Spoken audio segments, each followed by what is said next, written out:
Good evening for the first time in a while, ladies and gentlemen. It is Thursday, November the 29th, 2018. We are getting ever closer to that time of year. Christmas is coming. It doesn't feel like it. It actually doesn't. I feel like this has got to be adulthood, right? Like, this is what adulthood is like. That has to be what it is. You're going to have to literally pick it up and move it because it doesn't swivel. There you go. Bam. There you go. We didn't pay enough money for the swivel. We didn't pay enough. We paid enough money that we paid enough money. If we needed to weigh down a corpse, we've got that covered. We can do that. These will definitely do that for us. But as far as swivel, no, you can't. You got to pay more money than that. Yeah, this has got to be what adulthood feels like because we're hitting December 1st on this Saturday, and it feels like September 1st. It's not even an exaggeration. And I don't even like I'm a Christmas guy.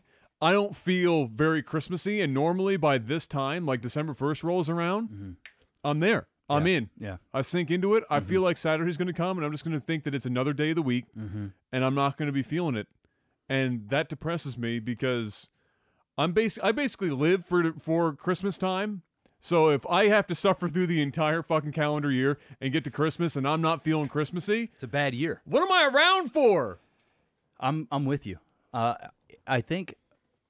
Well, I mean, I got a lot going on right now, so yeah, it's just a matter. I think for me, well, it doesn't feel. There's not enough alcohol. Yeah, it really does. Like I'm with you. I'm trying to combat what you're saying to some degree, but I'm just kind of with you. It just doesn't feel. It doesn't like feel like Christmas is in less than a month. Yeah, exactly. It's actually it's like 26 days away. Yeah. Christmas. Soak that up. Christmas time. So yeah, it is what it is. Christmas though came a little early today. Because as you can see, just so nicely displayed here on our Canadian table. Oh, how convenient. Is my book, The Grind. Yes. I don't know if I brought it up closer, I doubt you'll be able to see it because it probably won't. It probably won't. It won't autofocus. It won't autofocus. But look at that book. Look at this. Look at it. Glorious. Look at that. It exists. I mean, this is the demo version of it, obviously, and it's not even the final version, but it's a physical thing. It's a physical thing. I just got this. So basically what happened, we finished the book last week, and shout-outs to Adam, who helped a fuck ton with finding editing issues. Yes. And if you're looking for somebody to edit your book and you're willing to pay me as much as Jeff paid his editor, hit me the fuck. Probably if you're willing to pay half of what I paid my editor, Adam will still. And I can vouch for the guy. He is really fucking good at the shit. So once I got a draft from Adam, I went back to my editor. He reread the whole thing, and then he found a couple of small things. We got all that done. We uploaded it to Amazon to get ready for pre-orders for the physical book. And what you can do is you can get them to send you a copy. So I said, I'll buy 5. Dude, the books, I can buy them at cost. Right. But I wanted to get the book before the release date, which is on Tuesday. Yeah, of course. So I had to pay expedited shipping, and they make the books in the U.S., so it cost me $40 for 5 of my own books, right? But I'm like, screw it, I'll do it. You got to do it. But anyway, so these ones here are not for resale. So there's a couple small issues with this book. Number one, we want to make it glossy. So yes. The new version, which I got 5 more coming, which my editor was nice enough to buy for me, actually. So I got 5 more coming. It's going to be a glossy finish, which will make the cover look a little nicer, just because of the way the picture is and stuff. The book's going to be a bit thicker. It's going to be a little over 106 pages. This version here is 98, I do believe. And and then there's right now there's 2 barcodes in the back. There's actually only going to be 1. There was a bit of an error going on. So I'll have that. Hopefully, I might even have it tomorrow. If not, it'll be Monday. And right now we're just waiting for approval from Amazon so that you guys can pre-order the physical copy. The last one got rejected because of these deficiencies there with the cover. But hopefully tonight, actually, maybe even during this podcast, pre-orders would be available. No. But of course, when they're available, I'll let you guys know. Ebook is available now, though, and you can just go to Amazon and just type in that shit The Grind right now, and you can go ahead and pre-order that. The book is released on Tuesday, available. And I'll have some videos out, but I don't want to make the whole thing. But I just want to show that off because I'm happy, I'm proud. I'm going to be a published author. Yes, in like 3 or 4 days. It's happening. And it's so cool to actually see a final product. We're going to be shamelessly advertising this for a while, but guess what, guys? Adam's next. Adam's going to be writing a book next. If we're still doing the podcast by the time I'm done writing that book, we're going to be on episode 8,467. We're going to be deep. We're going to be old men with grandchildren. Yes. Screaming about video games. Well, we probably won't have the strength to scream anymore. It will just kind of be like low-key talking and trying to stay awake.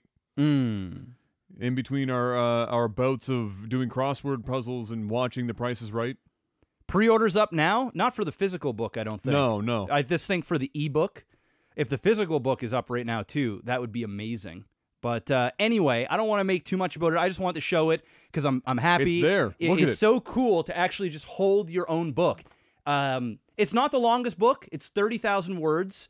And we didn't do anything cheeky to make it longer. Like we could have structured it differently. It's just a shade shorter than the pamphlets that the Jehovah's Witnesses hand out. Yes. But it's but it's to the point, and there's some funny stories in there. Exactly. There's some stuff about Adam and I and how we got started, and it's good shit. I mean, I read it. Yeah. It's worth the price.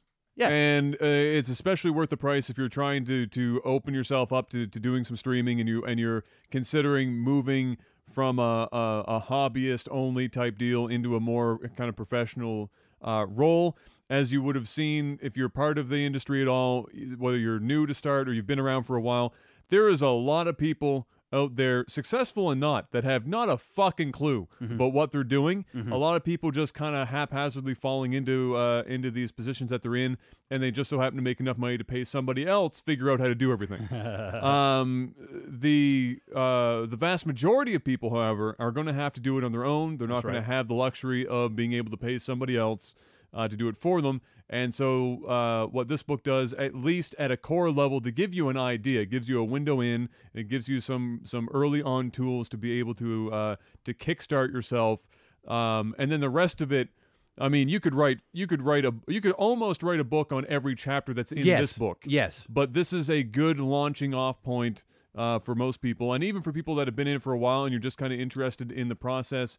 And I think I mentioned this before, like Jeff and I have been doing this since Twitch existed. We were still Before doing that, it when was Justin TV. Yeah. So from a perspective of somebody who's been doing it since then versus the perspective of somebody who just got into streaming, let's say, in the last 3 to 4 years, the process and the knowledge that exists and how to be successful or what it can sometimes take can differ between the two. So it's an interesting take to see, even if you're already in it and successful. Whatever your success is, right? Whatever I do that in air quotes, not shameful, shaming on people, but like when I say successful, like a lot of people look at it and go, "You're not successful until you're, a ninja or doc or summit or some shit." That's just bullshit. Well, that's bullshit. If you're making enough to live, you can pull down 6 figures off of 500 people in a stream, and people don't think about that. No, so I've done it for years. Exactly. So it's the thing. If you don't think even making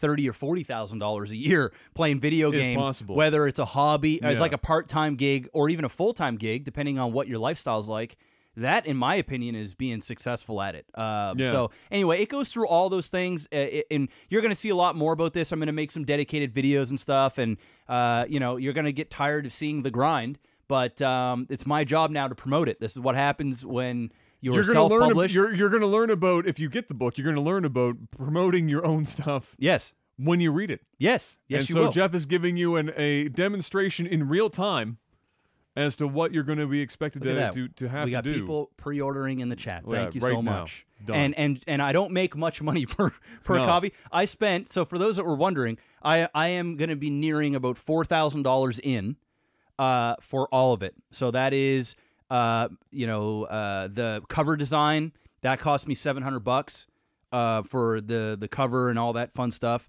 I got it edited. which was the most expensive part. And right now we've got a community member who actually helped with Technical Alpha site, right? Nick did? Did he help with that site too? Yeah, yeah. Nikki built the Technical Yeah. Alpha site, and he's been helping me whenever I yell at him with my website as well. Yeah. And, Nikki's a fucking hero. He is a hero, and he's working on my website, thegrind.gg, which is up now. And you can put your email in there to know when all this stuff's going to be available. But there's going to be a bunch of stuff on that website that I won't go through now. So I'm obviously paying Nikki for his time for building the site. So I got to sell a lot of copies of this book to break even. And what's so great about Amazon is between now, so the more pre-orders I get, the better it is for the book, because all the pre-orders that you get for a book, it counts as a day one sale. So once the book comes out, all of those pre-orders, if there's 100 pre-orders, then that counts as 100 copies sold day one, not including the people that are going to buy it after it comes out. So that'll allow the book to go higher in the Amazon ranking system, and it helps out a lot. And then if you can sell enough in a day or even in a month, you can become an Amazon bestseller, and that just helps. Takes you to a host motherfucker. So let's get her done. But anyway, that's the grind. It's there. Go check it out. Link will be in the description, and it's already in chat. Yeah. That's Fire. it. That's been my week. Fire. Yeah, that has been your week. And I'm working on the audiobook right now, which has been a whole... Which is going to be your next 2 months. That's going to be... So the audiobook is not going to be done by the 4th. I'll tell you that. That shit is going to take a while, but I'm having fun with it. Yeah. And I'm doing some cool stuff with the audiobook. I'm basically doing it word for word, but I am ad-libbing a little bit because I'm dyslexic. But on top of that, I think I'm going to be adding a little bonus chapter in there too for the audiobook listeners. And even if you get the ebook or the physical copy and you read that, and then say another week or two down the road the audiobook's available, you're going to get something different out of the audiobook. It's going to be it'll be a completely different experience from reading it. Yeah. So you heard it here first. Buy both. That's what I'm trying to say. Buy every version. That's what I'm trying to say. All the versions at the same time. You want every single one of them. Yes. Not just one. Yes. Collect the whole set. Yes. And then Adam's next. And I'm gonna once I'm done grinding out the grind, I'm gonna harp Adam every week. So how much did you write this week, Adam? Do you know how much more substantial it's going to be to write a piece of fiction? I want to see it. I want to see it. Just don't ask me to edit it. No. I don't even want to edit my own shit. Yeah. That's going to be a nightmare. I can play some characters in your audiobook. Oh, okay. Okay. We'll have it's science fiction, so we'll have like sound effects. Yeah, why not? We'll get it done. You know who I want to do my science fiction audiobook? Who? The guy who, and I don't know the name. Somebody in chat might be able to pull it up, but the guy who did the voiceover work in Mass Effect for the what did they call it in Mass Effect? It's basically Mass Effect's encyclopedia, but they didn't call it an encyclopedia. They called it So it's kind of like something else. He's kind of like the dude he's kind of like Tyrion from Game of Thrones that did it for Destiny. At the beginning in the tutorial, sort of that sort of thing? No, like when you go in, somebody in chat's going to say it eventually when they hear me say those words, but it was basically like the codex. So you go in and it was any kind of lore thing for any race, any ship, any technology, anything happening in the universe. They recorded voiceover for every fucking piece of it. You could spend hours listening to the codex, and they had a guy do the voiceover for it, and he's the most, I don't know who did it, but it is the most science fiction ass sounding voice, and it is fire. So I need to win the lottery. Can you afford him though? Okay. So I need to win the lottery first, and then get him to do it. And then get him, and that's going to sell me my books. You never know. He Guaranteed. might do the royalty with you. The royalty share. You're going to earn $3 over the next 5 years on all these sales. So but my week has been less about my week was also about your book, because we sat down and we did the voiceover stuff for your book to try and get the audio so that ACX would be happy. Yeah. So we got that done, and then other than that, as far as gaming goes, I've been playing a boatload of Destiny 2. Saw that. I hopped back into Destiny 2. I wanted to see what all the hype was about in regards to Forsaken. And I wanted to see just how much the game has changed since I had last played it. And I bought the game, I think it was on launch. I played through all of the content that came with the vanilla game, and then at the end of it, I was like, "This is, fine. I'm done with I'm done with Destiny. Yeah. Because the PvP was bad. Oh, it was horrible. And it wasn't that the gun shit was bad or anything. The Dude, balance, that shit feels good. The balance is goddamn terrible. Is the problem. The actual shooting feels better, amazing. It's better than any game. I would put it's so Destiny intuitive. 2, it feels good. It's Bungie. Yeah. They know how to make a shooter. Yeah. And so it pisses me off that the PvP is so imbalanced that people don't even want to play it, because it's nice to be able to go in and do all this PvE stuff and do raids and whatnot. And these raids are beefy. You get a strike team and you're going in there for like 3-4 hours in a single raid just to get to the end of it. And you might not even make it to the fucking end. You might die like 3 hours deep and you still have an hour to go. But that's fine and dandy, and it's nice to have strategy involved, that you have to use certain abilities and stuff. You can't just go in there and swing your big fucking E-penis and just everything's dead. You actually have to know what you're doing. But it's different than going PvP and being able to take that fun Bungie shooting mechanics that are so tight and they feel good. Feels good. And then you get into PvP and you find out that right now everything's fucking broken with a shotgun. Everyone's using a shotgun. That's like the thing in all shooters right now. Fortnite shotguns, Realm with shotguns. It's always been difficult to balance a shotgun, but in Destiny, there's a set basically where you slide, and when you slide, it increases, to my recollection, it increases the range of like your next shot or whatever with a shotgun. And so people are just sprinting, sliding and just dumpstering. And then there's another thing that causes people to drop basically the ammo type that you need for the shotgun. And since everyone's also using shotguns, it's just an endless shotgun fest. Yeah, that's no fun. And it's terrible. Yeah, it's no fun. So that's unfortunate. So I haven't dipped into the PvP, but I've been playing lots of PvE. I caught up. I had all the expansions to do, so I did the expansions, and I finished Forsaken last night, which was great. Forsaken was definitely the best expansion. Well, yeah, no, it was probably the best expansion. The writing is still not great. So what do you do now? You just grinding levels? Well, now it's raids and stuff like that, which is a pretty substantial amount of content. In fact, the majority of Destiny's content is that. It's the end game content. It's kind of similar to WoW or other MMOs, where they give you lots of lore and kind of not like a single player experience, but it's similar to a campaign experience, which basically is just to get you invested in the world and also get you like your base gear for the end game. Yeah. And now at this point, it's get even better gear and go and do this end game stuff, find some people or you can queue up with people and do these raids, and then it is a grind if you're just doing raids and stuff over and over again. Which is where the two groups of Destiny players kind of split up. You've got people that are happy with how Bungie has been releasing content, which has basically been, you call them droughts of like nothing really being released, and then they drop like Forsaken, which has got, more end-game content, more weapons, more ships and stuff to collect, all that shit, plus it's got the campaign function. Then there are other people that go, fuck all of that, because I don't care about it because your writing's bad. Just give me smaller clumps of like fire strikes and raids and the end game content, and make it more frequent, so I'm not grinding the same shit over and for over like and over 6 again. months Before waiting I for get your something new. next thing. And then I beat that in fucking 2 days, and then it's 6 done. months of that. And that's the struggle for a developer, right? Is you've got to figure out a way to, like, you're not going to attract new people doing that model. No. But with the people playing your game consistently, and if you have microtransactions, they're going to be your bread and butter. So you have to find this weird fucking balance. And Bungie's, I guess. Well, you think it would be a good balance if the multiplayer was done well. That way, people are still playing the game all the time, It gives and them then something else to do. Right. That's kind of fresh, right? Because your multiplayer, no matter how competitive it is, there's always some sort of fresh element to it in terms of the people you're playing. You're playing against other you're playing people. against other people. Yeah. There's like that unknown, right? Yeah. When you're doing a PvE and you're It's the doing a same raid, shit, like, it's every time. literally the same shit just about every time. You start to get the movements down. Everybody's working in sync, and then it's like.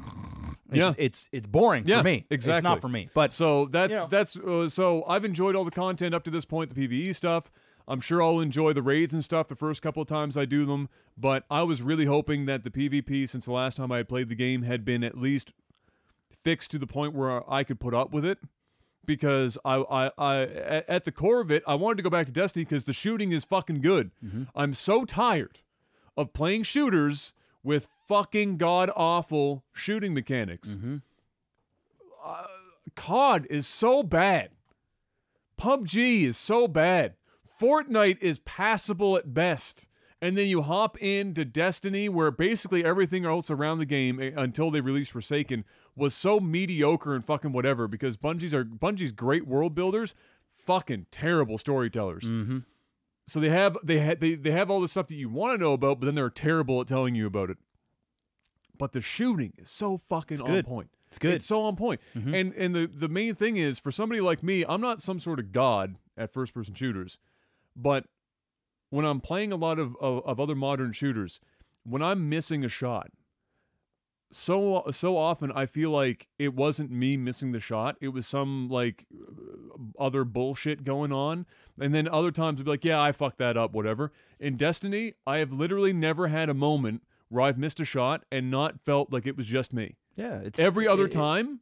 Yeah, I mean, it's a good. It feels that's good. It feels fucking good. So I need more of that in my life. I need good. So shooting. are you gonna grind Destiny in. now? Is that? Hell no. Okay, I'm gonna keep playing it and probably do some raids and stuff and continue, because I enjoy the shooting in it and I enjoy the PvE. But I'm not the type of guy that can grind the same raid over and over. It's over and over and over again. That's just. I mean, there are people that enjoy that. It ain't me. But I'll get my money's worth out of the game. You know, I'll get lots of hours out of it. I'll have enjoyed it, but I can't do that shit. So I'll play it for a bit and move on. But for now, no, this is pretty good. So that was my week. All right. In a similar vein, well, not similar, but I was going to be playing Darksiders 3. Yes, I saw you started. I started you playing. I was playing the first Darksiders again because I'd already beaten it years ago. But now I think I might wait until it goes on sale, because it's a little polarized in the reviews. Oh, okay. And I don't know how I'm supposed to take it. This is the gist of it. Okay. Half of the people are saying it's fucking terrible, and the other half are saying it's okay. But everyone is saying, and everyone is saying that it's basically like Dark Souls. They've taken the old games, said fuck all that, Dark Souls. But my problem is, reviewers have been calling everything Dark Souls for so long now, I don't even know what that fucking means anymore. Like if you maybe it's just like the difficulty of it, like the I don't know if they're saying it's because of the difficulty. I don't know if they're saying that mechanically the game is now suddenly Dark Souls, or how the game plays out is suddenly Dark Souls. But they've applied the Dark Souls description to so much shit that I don't know what they mean anymore. So, but I have had some people in the community play it, and the general consensus is it's a good game, but there's no polish.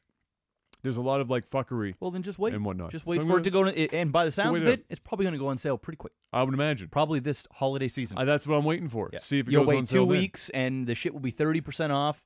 To their credit, THQ Nordic, when they decided to continue the series, when they got like pulled up out of the gutter, like THQ almost went under, and then they got THQ Nordic, and they've been doing some pretty good shit with all the titles that they've got.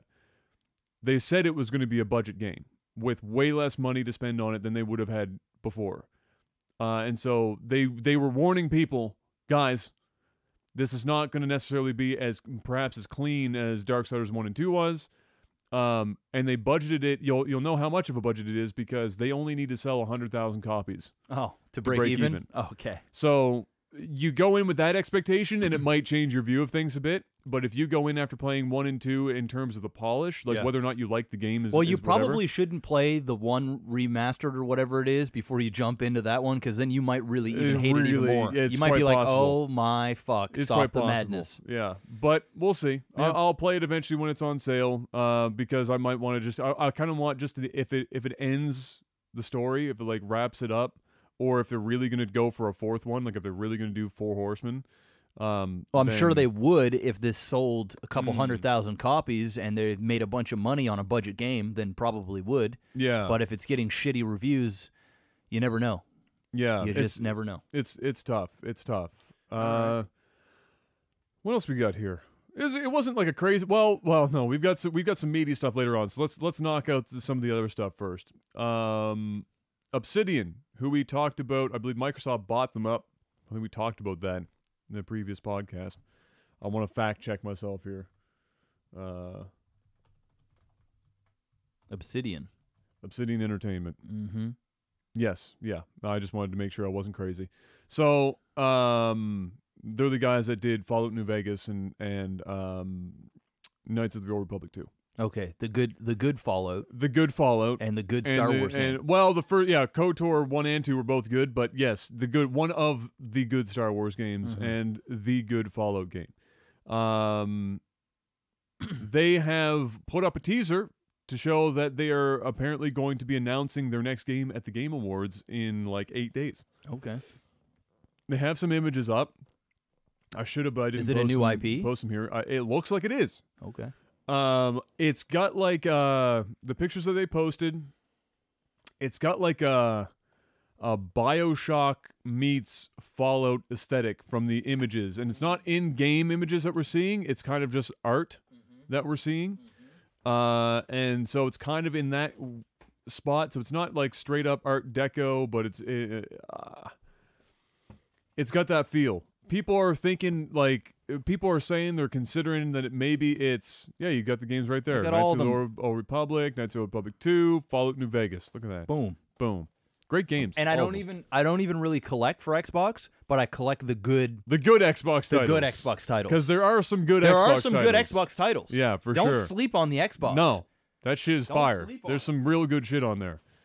Dude, I'm sorry to just break your concentration, but, but there's just two more fire. Morrowind and Jet Set Radio Future. How many hours of this have you put in? And we're not even talking PC. Okay, so like just Xbox. The Xbox version, I have about 700 hours on the original Xbox version. And 400 of those hours were loading times. screens. Absolutely. Absolutely. You open up a door, you go into a door in this game. 40 seconds. Literally 40 seconds. And then you realize, fuck, I don't need to be in here. No. Let me turn around and reopen that door. One of the worst quests in the entire fucking game had you trying to find somebody in the city of Vivek, and they were in a spot in Vivek that I didn't, even after 300 hours of playing the game, I didn't know the game. I didn't even know this area existed.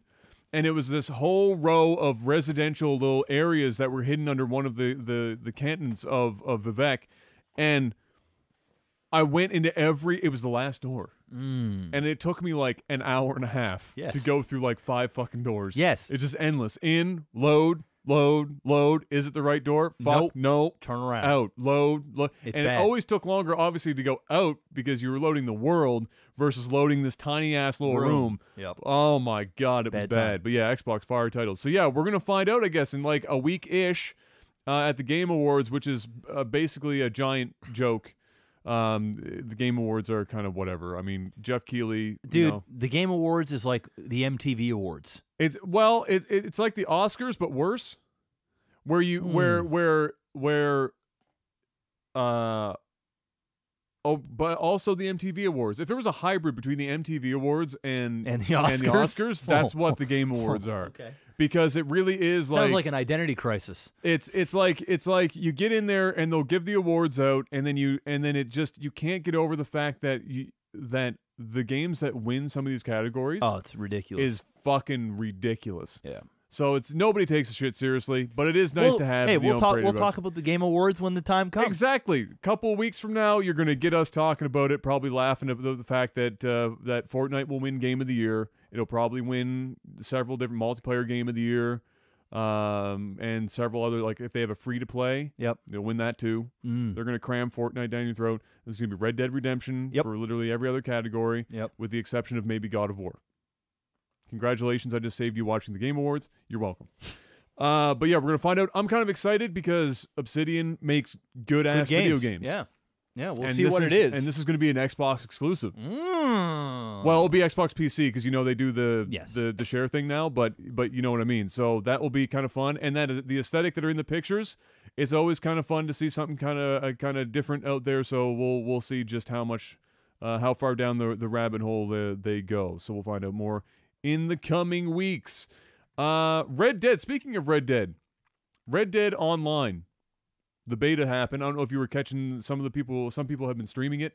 Some major streamers who got access to it and have been running around in that for a bit. And it seems to be taken positively. Everything seems to be pretty good. There's kind of a couple of different modes. You've got the open world. Basically, they give you the world of single player, but with other people walking around and doing their thing. And then there are other modes as well, like their Battle Royale. Woo! Because you know it's got to have a Battle Royale. How exciting. It's called, what is it called? Make It Count, I believe. Now, in fairness to them, it's intriguing in that Make It Count is only 16 to 32 people instead of 100. And the only weapons that you have are a bow and a knife. And that's it.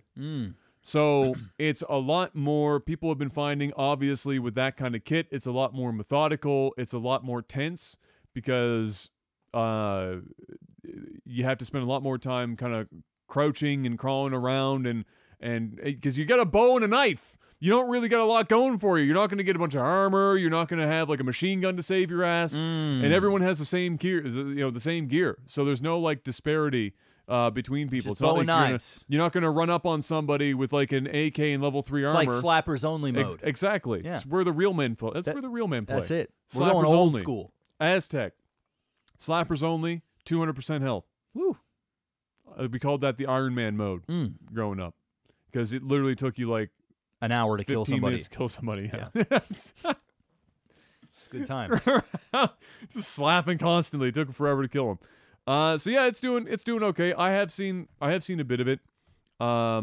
It's not, it's not something I'm particularly interested in, but the game is just to me, like, this game is an anomaly. Like, it seems like more of a tech demo than a game, insofar as that just the sheer amount of detail they put into everything, and the amount of time that it takes you to do shit because of the intense amount of detail that they put into everything is kind of a little off-putting to me.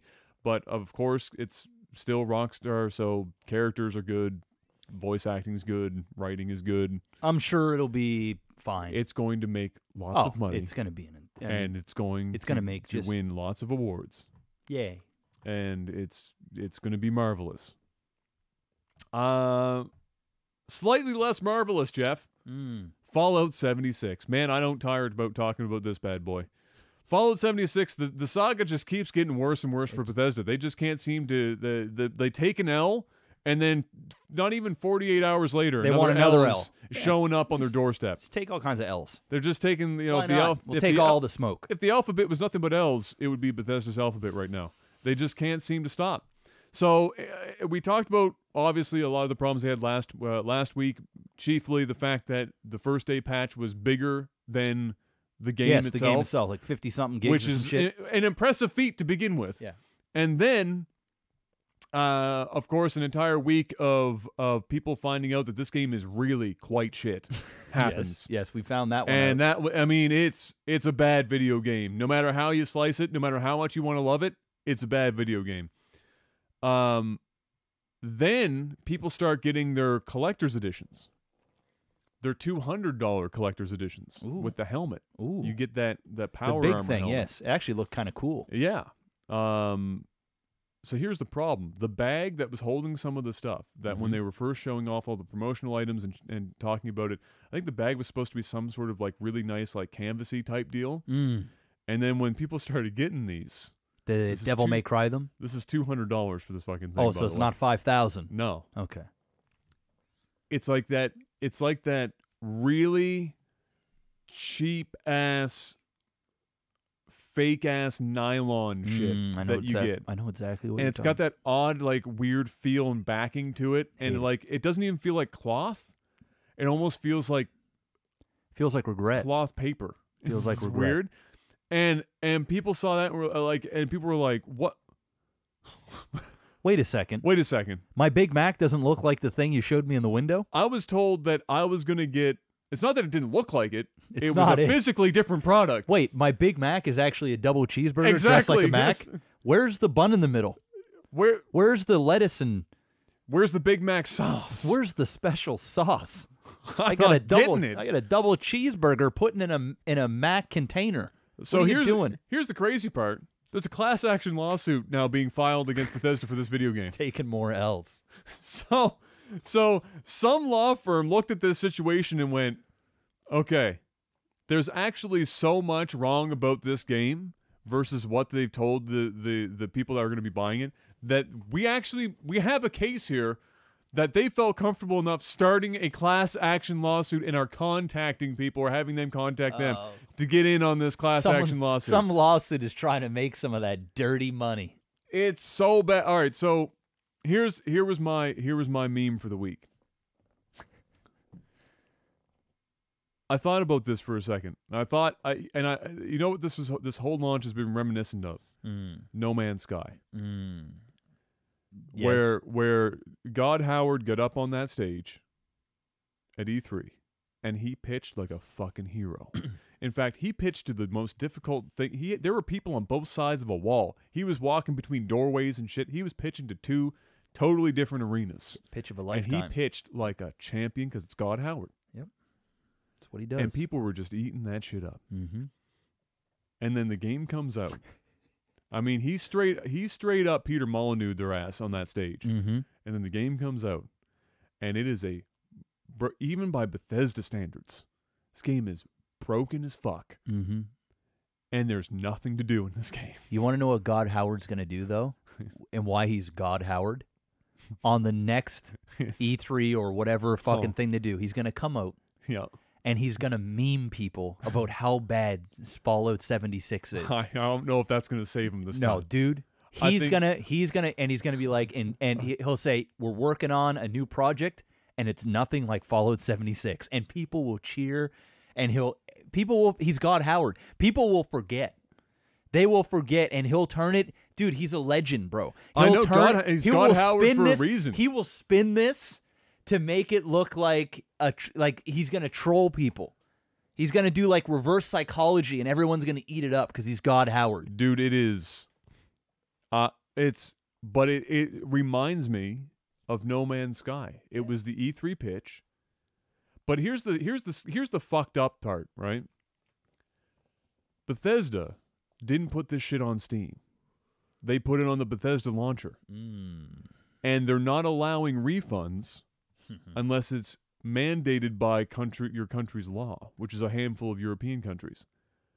So on Steam, this shit would have gotten the No Man's Sky treatment where it would have gotten fucking refunded out the ass, review bombed to fuck. Oh, yeah. But they knew this game was shit. Of course. And they put it on the Bethesda launcher. Fucking smart. To save it.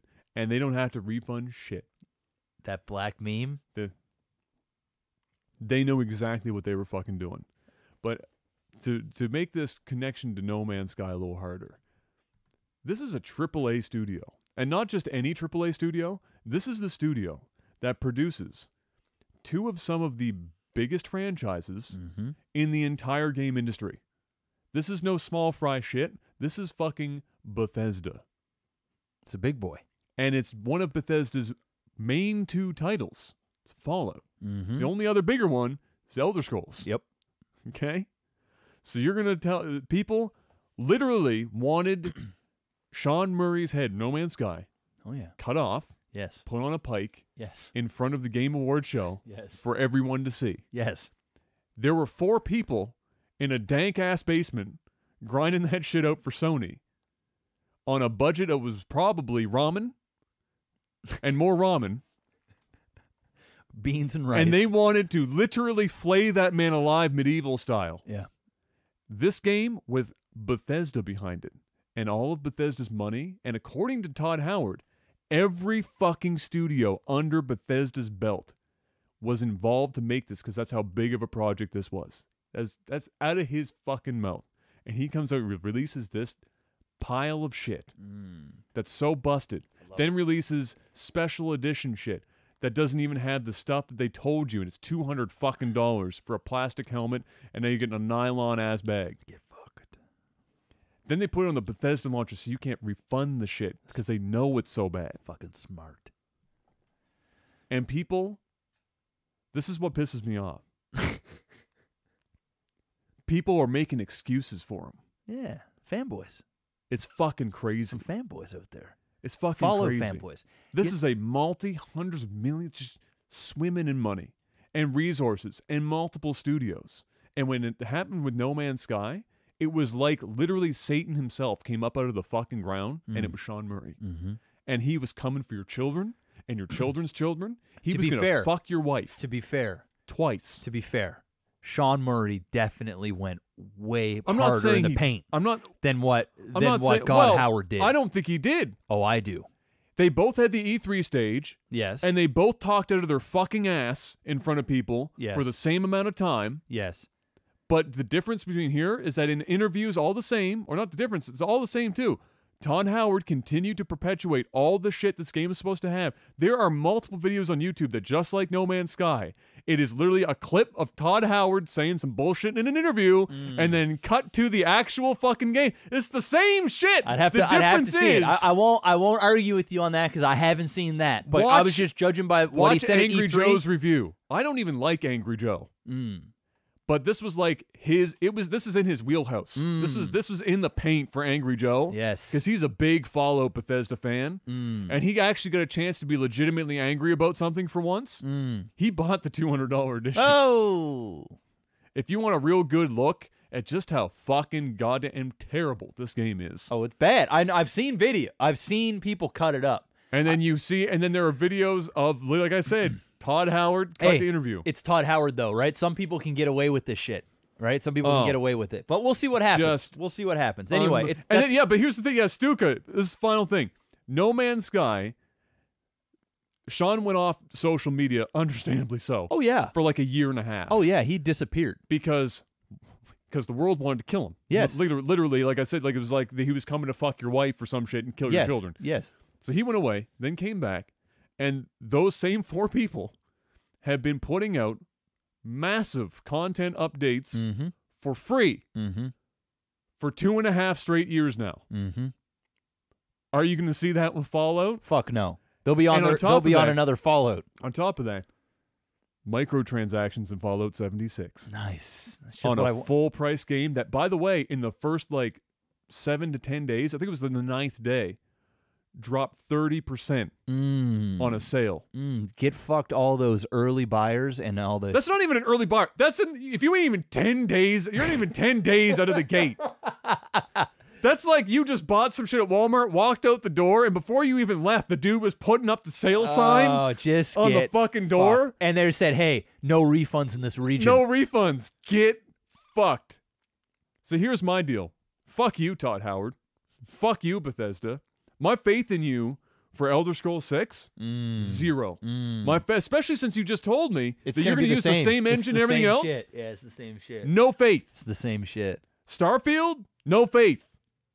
You now get to work from the ground fucking up again. You've produced now, basically, in your last few launches, Skyrim. Garbage. Bullshit. And now this is the peak. This is peak. This pinnacle bullshit. Doesn't get any worse than this. Full price, microtransaction, can't even get the special edition right, goes on sale inside of the first fucking 10 days after the thing's been out, and not by like 10%, 30% off the fucking Isn't it funny price that of the game. and doesn't it feel like, I don't know if anybody else feels this, but Fallout 76 never felt like a game. It always just felt like a cash grab? No, that, but it's always just felt like some sort of expansion.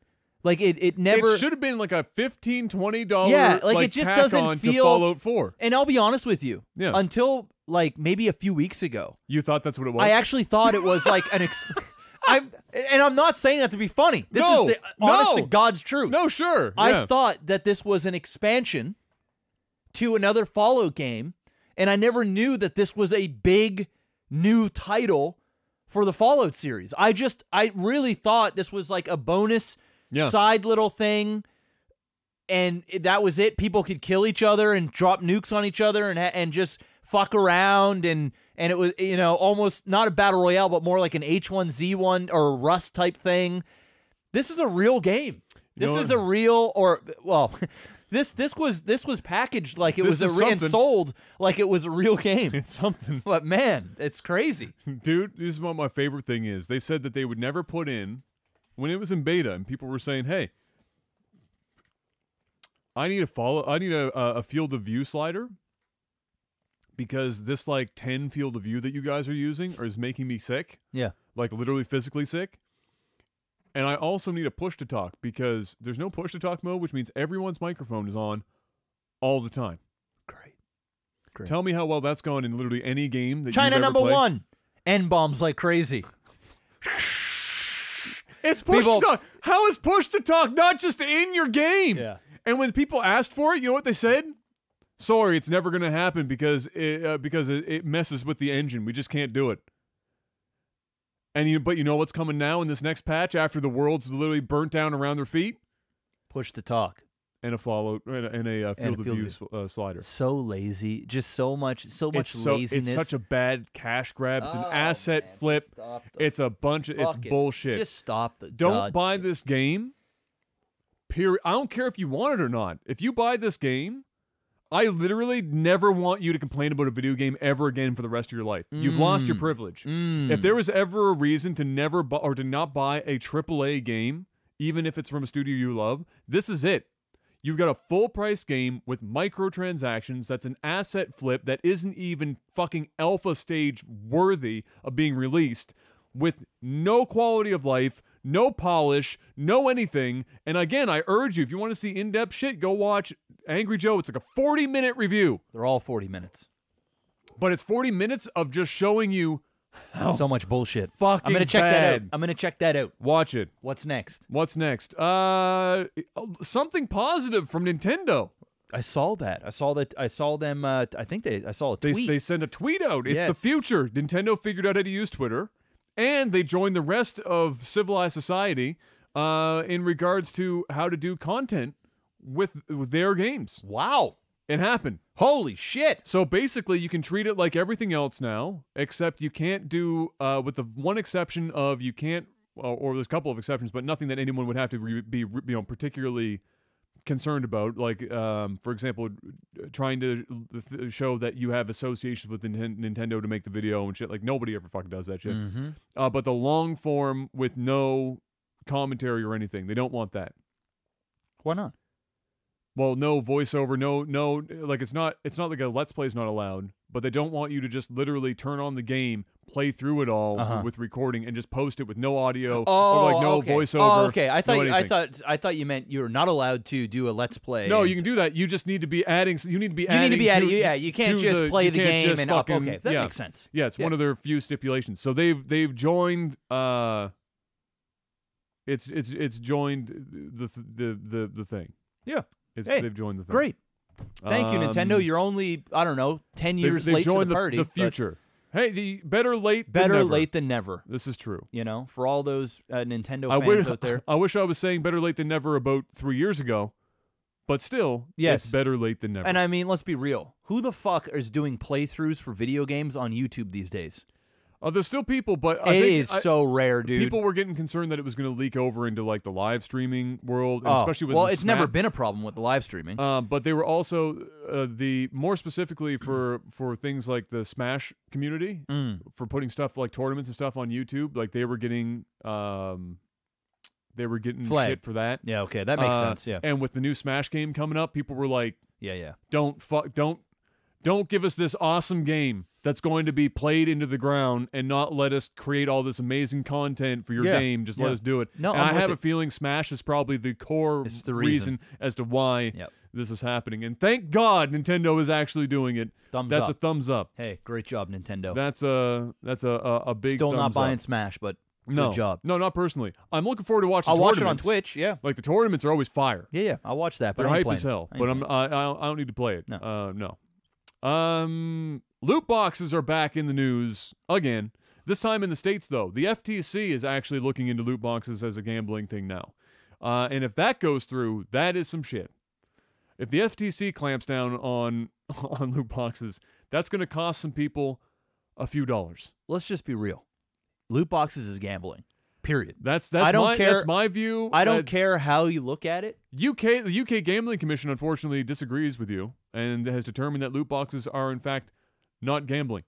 Really? Yes. Did they say why? Did they explain exactly like what's the difference between if what they did? I didn't personally read it, so I don't want to say whether or not they have. Because when you look at it, you're spending money. Yes. For the chance of getting something that you want. Getting something that you want.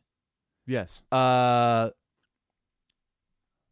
it's random. Yeah. It's like, you're just, it's the only thing it's not even a leg to stand on, it's more like a pubic hair to stand on, really. Is that they would say, well, with a loot box, you always get a reward. It might not be what you want, but you're always getting something in the game. Okay. You're not spending $5 not winning like a slot machine and not winning and getting nothing. Yes. You're always getting something. Now, there's an easy argument there to be made from a gaming perspective that the majority of what you're getting in loot boxes is trash that's worth nothing, and not only monetarily speaking, but worth nothing to you as a player. Well, it's just there for the sake of being trash. So, and it's still, the ultimate thing is you're still paying money for the chance at getting something you want, which at its core is gambling. That's exactly what it is. Yes.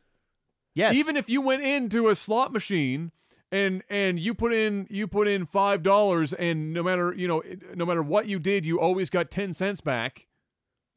That's still gambling, because you're not hoping that you're going to get only $5 back. You're hoping that you get the jackpot. You're going in there for the money. Yes. Yes. So I don't understand how people couldn't view that as gambling. And on top of that, what's worse is that it's going to fuck kids up bad. That is one thing the UK did do, not the Gambling Commission, obviously, but they did the study that I think we even talked about, where 30% of kids have purchased with real money loot boxes in video games in like a young age range. Like we're talking 18 and under kind of thing. Mm-hmm. And of that, the study is then looking at the odds of them going on to gamble, to applying that to what traditional gambling, like a slot machine, goes up, or a lottery or whatever. Because why wouldn't it? I mean, you take a look at something like CS:GO skins. Yes. Right? And you're spinning on a CS:GO skin. Yes. Sure, you win something every time. Yeah. But it's usually just some shovelware shit that you don't give a fuck about. That's exactly. that has no real monetary you value. You sell it on the market for 8 cents. That's it. You're spinning. These people are spinning for legendaries. They're spinning for rares. They're spinning for whatever reason. They're not sure you're getting something out of it, but the outcome is uncertain, and it depends completely on chance. That's gambling. Yeah. If it wouldn't be a gamble if you paid X amount of dollars and you were guaranteed this specific thing that you want. So it's a gamble. I mean, that's what it is. It's unknown. It's a gamble. It's a gamble. You're spending money for something that you want, but you don't know if you're going to get it. That's a gamble. Period. I don't care. you actually cannot. It's pretty much by definition, really. Yes, but it's almost by definition what gambling is. Exactly. Yeesh. But hey, it is what it is. Congratulations. And if the FTC comes down and says, guess what, it's gambling, I'm actually going to celebrate.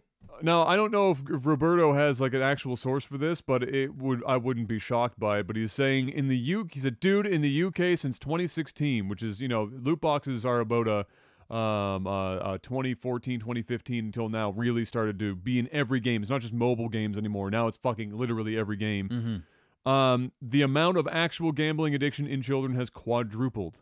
Yeah, well, it makes sense. Again, I mean, if you're going to get them when they're playing something that they like, they're in their game. They don't even know they're gambling. They don't even know. They don't see it. That's a dangerous part. That's the hook. Because then it's part of their friggin' like DNA. Their it's like DNA. It's like how they just think that way. Yeah. So then when they get older and they're able to scratch a scratch ticket, or they're able to buy a lottery ticket or bet on sports, yes, or go to a casino, and they're already programmed from a young age to pull that lever, to put in the money and unknown. It's and like to think that that's rewarding. And to think that that's rewarding. Yes. And honestly, a lot of it when they're opening this, it's the feeling of the chance to win. That's the hook. It's the rush. It's the gambler's addiction. Yes, it's those chemicals that go off in your brain that you're going, holy shit! You get excited. You're like, fucking go, go, go, go, fuck! It's like, oh shit! I hover it. There's a legendary. Yeah, it's like, and then it does the Price is Right, big wheel, last tick. Yes, get fucked. Yes, that's what it is, and it's all algorithmed. Yeah. To the way that these loot boxes work. It needs to bring in so much money before it pays out. Like, it's like a slot machine, and it's just masked in a way that kids are can get into it without feeling like they're sitting in front of a slot machine. That's what it is. So, it's the exact same high you get from doing cocaine. It's like the same type of rush that you get. Obviously on a bit of a smaller scale, but sugar, sugar, food, all of it. It's It's the same fucking thing. It's the happy thing. It's the same thing. And you know what? If you're old enough, then by all means go ahead and do it. If you're getting conditioned, to do it since you're 13 years old, yeah, that's bad. Then it's almost not even your fault anymore. And in order to look cool while you're playing Fortnite or whatever else, and in order to even get those things that you want. I mean, think about what you did as a kid to try and fit in, no matter what group you were in. And it wasn't that you had to necessarily be the cool kids club or whatever, but like just, you know what I mean? Think of all the stupid shit that you end up doing. Yes. It's not like that suddenly changed. No. And the kids are going to want to do things that their friends are doing and to be part of, that experience, and it's going to inevitably lead to that shit. It just happens. Yes. So I mean, it is what it is. I'm not upset about it at all because listen, I'm for loot boxes if you're of age and you're an adult and you can make that decision that if you want to do it or not, then go ahead. But for 14-year-olds, 13, 15-year-olds, 16-year-olds that really just don't know the difference of what they're really doing, and even if they do, they're not at a mature enough age to really understand the consequences of that. And I know to a lot of people that sound, oh, Jeff, that's so fucking stupid.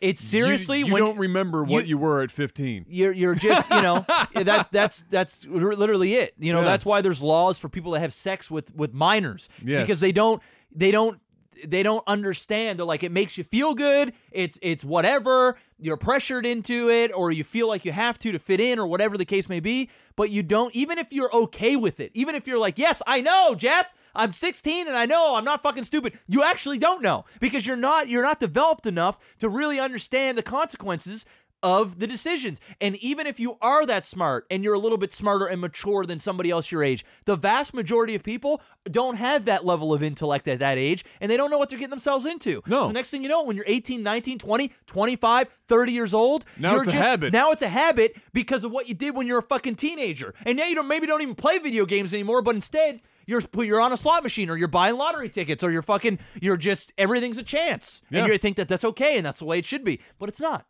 That's my rant. It is. It's crazy. It's just flat out gambling. And the only thing I can think of as to why any kind of gambling commission or any government agency is going to it did not clamp down on it is lobbying by the companies, so that they don't have to suffer the monetary losses. So they're going to pay them off. Yeah, it's going to be like the gun laws. Yeah, they're going to pay them off. Shovel them with money. Here's some lobbying. Yep. We can afford to lobby for like whatever, pay a lobby group and just be done with it, and then we don't have to deal with all the shit. So that's, yeah. Crazy stuff. Crazy. Last little thing to sneak in here. I don't know if anyone even remembers this, but Cyanide and Happiness had a battle royale thing that they showed at E3 called Rapture Rejects, and it was a top-down kind of viewed battle royale, and that's apparently going to be free to play until December 3rd. I never even heard of it. You'd probably remember it if you saw a video of it, but Cyanide and Happiness is a webcomic, an incredibly huge webcomic, and I'm almost certain you would have even seen, even if you don't know it, a couple of them.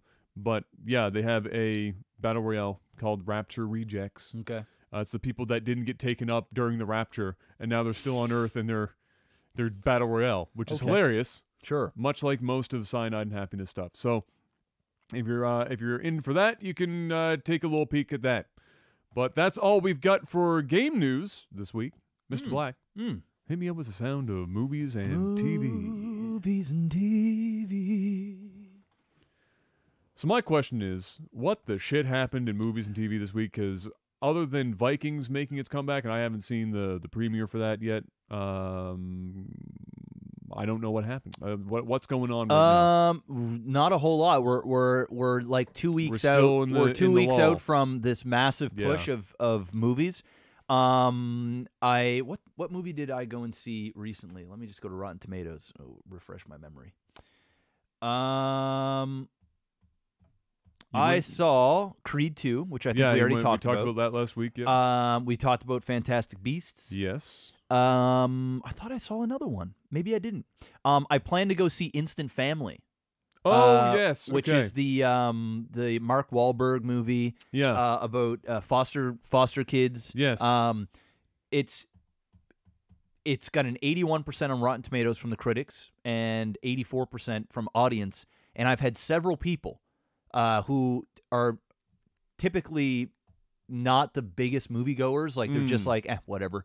They went out and saw it, and universally, it is a very good, make you feel good movie. Oh, nice. It'll put a smile on your face. You might shed a tear. It's got a Christmas vibe to it, and it's just a great holiday movie. So I think I'm probably going to go and check that out. Awesome. And I heard it's funny, so that's good, and That's not always like good. stupid funny. And reviews are now coming in for Aquaman, and how have they been doing so almost far? all of them are great reviews. Awesome. Very, very good reviews. They're all saying that it is the Marvel movie that DC has never made yet, and Jason Momoa crushes it.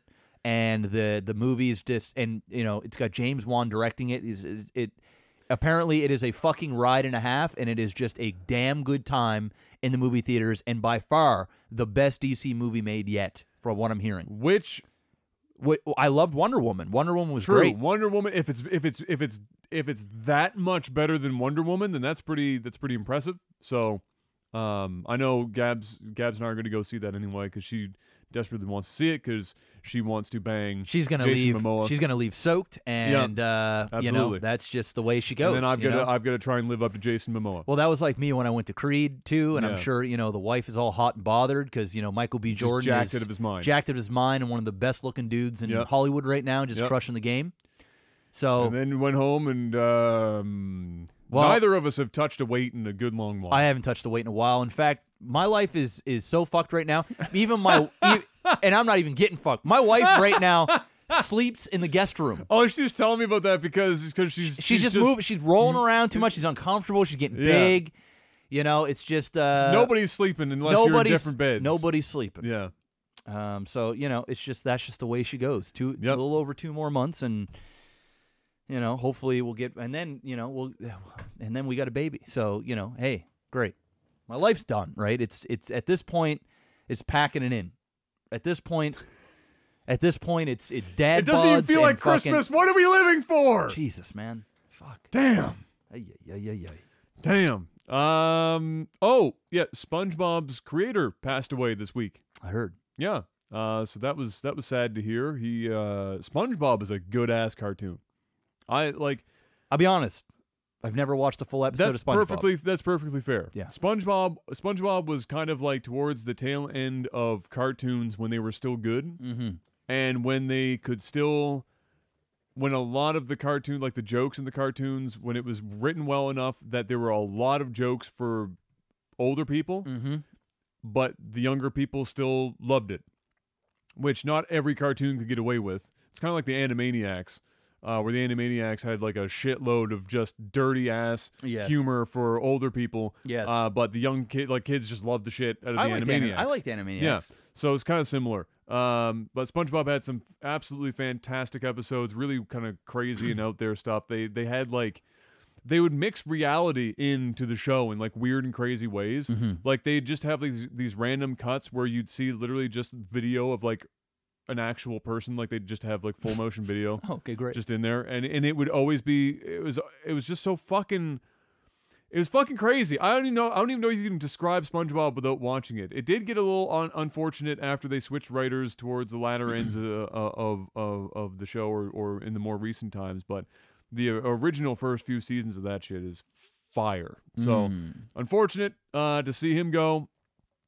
But yeah, Doodle Bob, like the pencil episode. Yeah, there's tons and tons. There's one episode where they had to go through. Like there was like a fucking like rift in space time, and they had to run through the perfume department of a general's like a department store.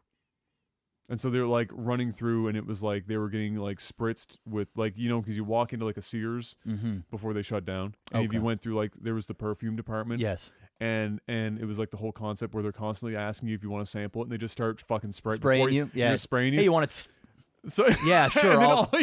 Yes, thank you. And so it was them like fucking running through it. It was just like it was like war, but it was just getting sprayed with fucking like stupid fucking shit. It was holiday season. You go into Sears and that's the show. Really well done. So yeah, there was some good shit. So yeah, that happened. You know what somebody mentioned to me on the stream. What? And they said it'd be a really great segment Oh God. on Technical Alpha. Okay, what is it? All right, I'm scared. listen to this. Okay. How about some LAGTV Okay. reacts? Where we get Are we talking about like kids react? no. We're talking what everybody else does, Okay. where we never seen a video before. So Okay. whether it's a movie trailer, Right. whether it's I don't know, some stupid, Okay. whatever's we're hot, We're turning into that. whatever's hot, right? How desperate are we You know- getting right now? The clickbaits are real. The clickbaits, because it's like we got the setup, right? And then we're sitting here, and then there's a video. There are the videos on the screen, and we're like, all right, Oh, it's the let's play it. sellout. And we've never seen it before, and it's clickbaity, Oh. and it brings in the views, and it brings in new people to the podcast. And if we had like 2 or 3 videos a week, people could submit them on the Patreon and say, hey, we this is the video we want you guys to react on, or this is it the was trailer. Hallie's idea. You know what we should do for the first video in honor of Hallie? What's that? Watch somebody get their foreskin cut off. Be terrible. It would be terrible. That'd be terrible. Hallie would be cheering it on the whole time. That's a full blown. I've been bombarding Adam because I've been coming up with all these ideas, right, for the podcast, Just in right? full blown sellout mode. Yeah. The grind, go and pre-order it right The grind, go and pre-order it right now. Yeah. So like right now, and we've noticed some people have been sending in some stuff there for the When Cheese Fails. Yes. So the StarCraft stuff is coming. Yeah. That's a given. But then I went to Adam the other day and I said Adam, and you guys can let us know in chat or in the comment They're section. gonna say yes. Yeah. They're Well, obviously gonna say yes. Well, you never. We can tell them anything, and they're gonna go. Okay. Yeah. All right. How about this? What do you guys think would be better? Okay. All right. Okay. Okay. Do you guys think a LAGTV Reacts segment for the podcast, where we're not like sitting here for 2 hours and watching videos? If No. there's like 2 or 3 videos that we've never seen before, and Okay. you're getting genuine reactions, and then we can cut those and post those up on YouTube for the clickbaity and all that other shit. Okay. So that could be like a crazy singing performance on X Factor, or Okay. or some dude just getting fucked up from some prank, or I don't know. It could be anything. It could be a movie trailer. It could be an Eminem diss. It could be anything. I have no Okay. idea. All Okay. right. So there's that. There's the LAGTV Reacts. Okay. Or this is what I said to Adam. I dreamt this. I literally, it was 2 nights ago. I dreamt this.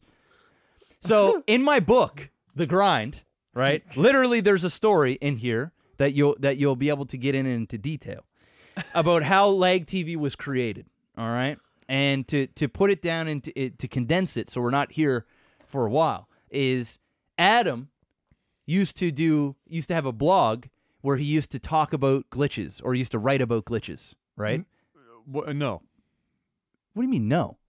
It wasn't a blog. It was an actual. It was was- actual it was a- video. Oh, okay. Yeah. Okay. Well, you had a blog. I had a blog. Sorry, that's what I This meant. was yeah. He had a blog, and he made videos On about GameSpot, on yeah. games on GameSpot about glitches. I was like, Yes. "Are you telling my shit is inaccurate in here, or what?" You No, read the I fucking did. thing. I corrected it because you had like giant bomb and shit in there. Okay. Instead, Well, so I corrected it. We're good there now. you go. We're good. Yeah, we're good. All right. Same fucking thing. Yeah. All right.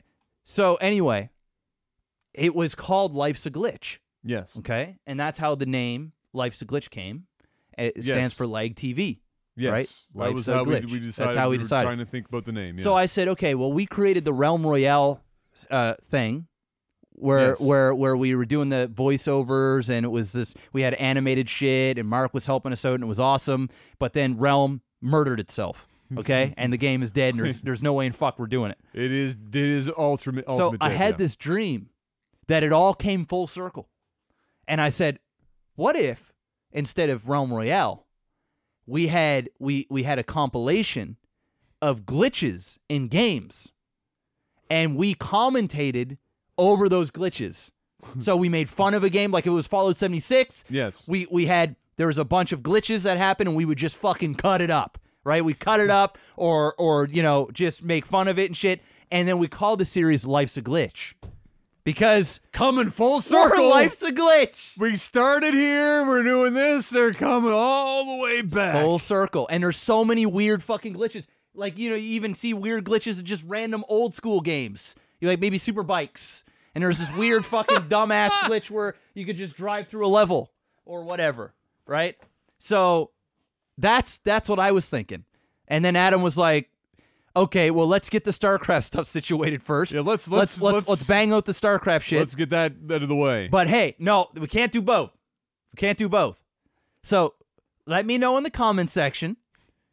Is it LAGTV Reacts or is it Life's a Glitch?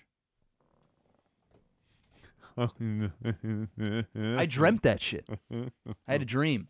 And I had a dream that those videos... I lived it for a bit. Yeah, you did live it. I lived it. And I had a dream that those videos were blowing up because people were like, "Oh, this is fucking funny. These glitches are crazy. I never saw these glitches." This is God Tower. Look at these look at these Howard. Fortnite glitches. Oh, we got to search for Fortnite.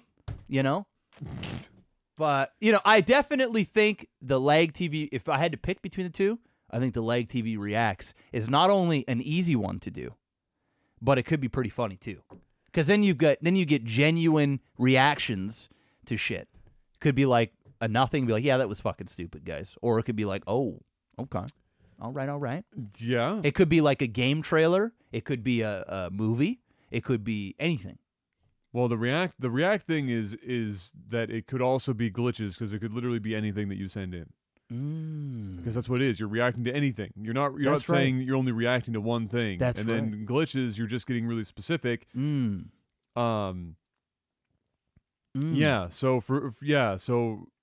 it's just however we're going to source them and how big of a pool of things to pull from if we do everything versus just doing glitches, because I mean it's just my vote's going in for LAGTV Reacts. That's where my vote's in because it doesn't require any editing.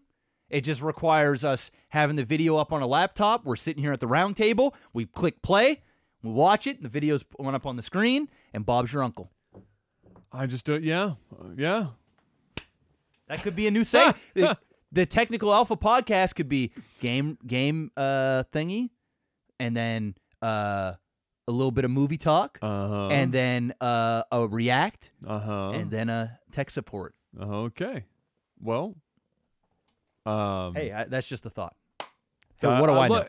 It's not that I'm against it. I just want to get the StarCraft lockdown before we jump into a new venture. Sure, I just want to throw it out there. Absolutely. I know people are going to be all over either one of those options. LAGTV reacts to Japanese game shows. Oh, that's an entire season in and of itself. Japanese game shows are incredible. But I'm down for both. Just a dream. I'm down for both. It's just a dream. I just need to know that we can do the StarCraft stuff consistently without the work piling up, and then jump in. Then we got the LAGTV Reacts. LAGTV Reacts. Okay, coming for you, fine bros. And I see you out there with like 16 different reaction channels. I can see the clickbaits now. We just get some of the most viral videos and just reaction. Everything's going to be in like highlighter pink or highlighter yellow background with just like obnoxious lettering on it, and then just that's the thumbnail. And no joke, we should literally like parody the fucking thing, like literally just go so over the top that it's like, hey, did we get your attention? God. Great, let's react. Oh boy, let's do it. So, yeah, LAGTV reacts to Jeff's baby arrival. There you go. 10 out of 10. They just need to Instagram in the middle of labor.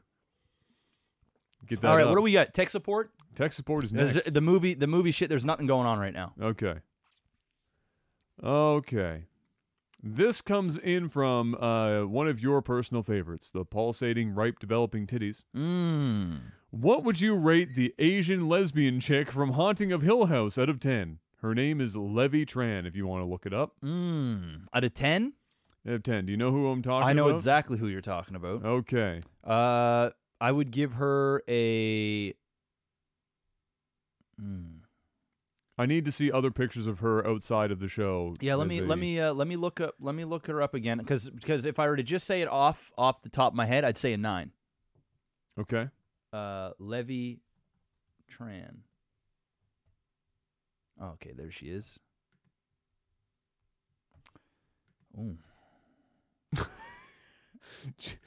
with no hesitation, immediately goes into the. She's tatted up hard. She is tatted, and I like that. Like just. But it's good tats. Oh, there's nothing worse than having half your body tattooed and having them all be shit. That's You know what? You're just making bad life choices. I'm gonna stick with the 9. I'm gonna stick with the 9. Look at that. I'm gonna stick with the 9. You know, and she's believable. She's like a girl next door type shit. She isn't like this. She's definitely not a girl next door. Oh, I think so. She's a freak, dude. Yeah, but guaranteed. But she's not even a girl next door freak. She's just the freak next door. She's not the girl next door. Okay. She's the freak next door. I like that. She's there is a less than 1% chance that she's not an info. I would. Okay. It's been a little while for me, guys. Less than 1%. It's been a little, and I've just getting ready to go rub one out after this podcast. I've always had a thing for Asian chicks too. I've always had a thing for Asian chicks. It has nothing to do with the fact that my girlfriend's in chat. This is a dangerous conversation for me. You can understand. My girlfriend's sitting in chat. Shit. But it's not that she's tatted up that I'm saying she's a freak. If you just Google search her and you're not even taking off safe search, Adam, listen, and you just look at this, at the pictures. Adam, stop the madness. Okay, look at the pictures. Stop the madness. You're a dude. And your radar, I know a freak when you see one. Yeah, I know. All right, so yeah. don't try and explain yourself. That's true. You can look at this chick and you know she's fucking you. Mm-hmm. Right? She's fucking you. You're not fucking her. You're not fucking her. She's fucking you. Yeah. And then she's gonna leave when she's done. Yes. And that's sometimes you need that. And in you're probably gonna be okay with it. You're probably going to be like... You're going to be absolutely okay with it. At the end, it'll be like a whirlwind. It'll be like on a high that you didn't even know you were on. It was like you get your drink spiked at the bar. And then you... Call me. And you're just a fuckboy. You're just some bitch. But that's okay. Sometimes you need that in your life. Sometimes you don't want... You don't want to snuggle. You want to feel like you've been used. Right? You want to just feel like you're a dick that has just been used. You're just a used condom laying on the side of the road. Now she's going home. And she's gone. She wants nothing to do with you unless it's dick. And that's the show. That's what I'm seeing. So amen to this one. 900. You know what? I'm going 9.5 now, just from that discussion. Yeah. She's going up 0.5. Yeah, she was great. I'll stick with a 9. Yeah. I'll stick because you have to have there has to be room for up. So you don't want to just start creeping up on the 10. Yep. Because there are women that are above this. Yeah. Not many. Yeah. But there are.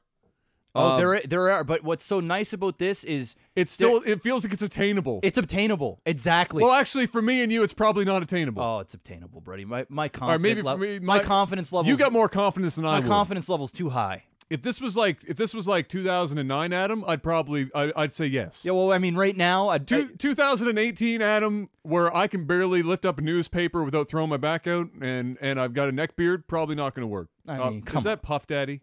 Because it looks like no, it's a budget. It's a That's budget Puff Daddy. It's a budget Puff Daddy. It's budget Puff. Which really, if you think about it, P Diddy is already a budget. Even though he's a billionaire, which is fucked. He's so awkward. Yeah, he's budget. He's a budget. Puff Daddy is a budget Puff Daddy. Yeah, that's the quote of 2018. No, Sean Combs is a budget Puff Daddy, right? It was like he had a year of being Puff Daddy, and then ever since he's just been a budget Puff Daddy. It's so true. You have to change his name every week because okay. So here's how my opinion of Puff Daddy changed, and I have to remember the name of the song, but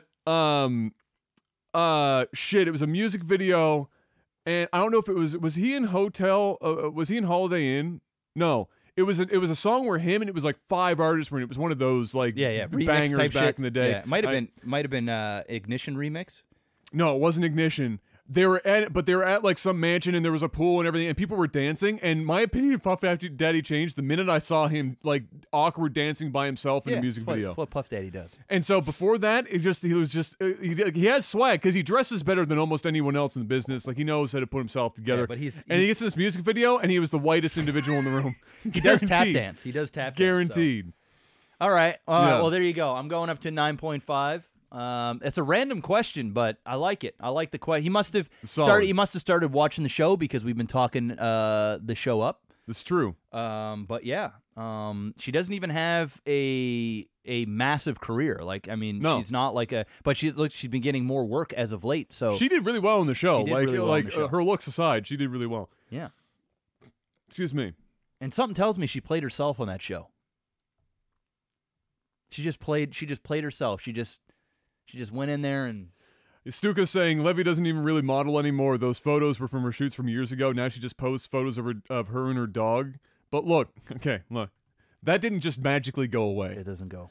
All it did was she got older and she put up the adult front, and now she's the classic lady in the street, but a freak in the bed. Hey, exactly. Hey, she might be out of her college phase right now. You know how women, they all experiment. They have their college phases. They get a little crazy. Whether I knew a lot of women in college that were a little more. It might have been a threesome, or it might have been a little. It might have been a couple of women in a bed, or whatever the hell it might have been. And they may have turned that department off for the most part. But I'm telling you right now, it's still there. I'm telling you right there, it comes out when it does. Bedroom door closes. It's freaky and it's furious, and you better watch out. Done. She still got it. That didn't go anywhere. It never goes anywhere.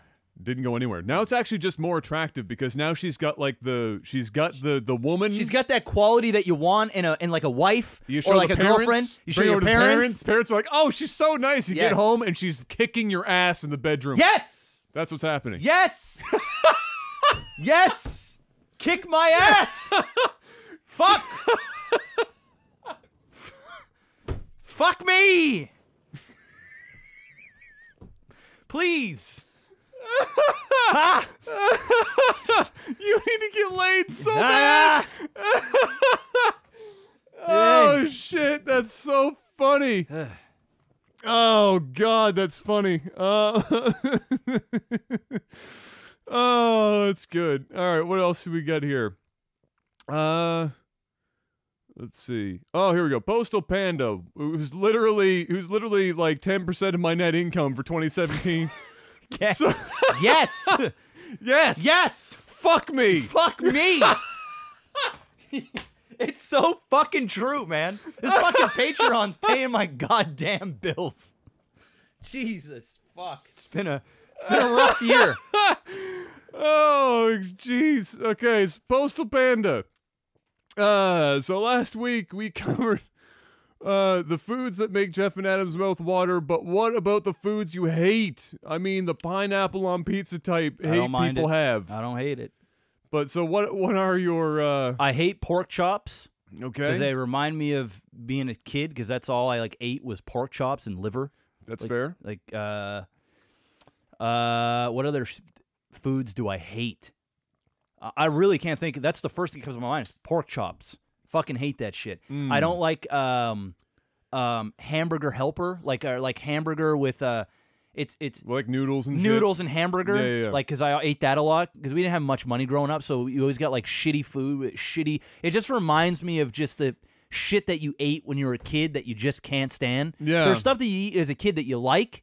Yeah, but there's also stuff that you're just like, fuck off. Like, no, thank you. Yeah. Just like hot dogs. Like, I used to eat like raw wieners. Yeah. I used to put them in the fridge. You and somehow never got sick from that. Never got sick from that. And then what Mom would, instead of getting like pizza from takeout, we'd get homemade pizza, and Mom would cut up wieners and put that on the pizza, on the homemade pizza. And if I ate that today, I would throw up. Like, I can't do it.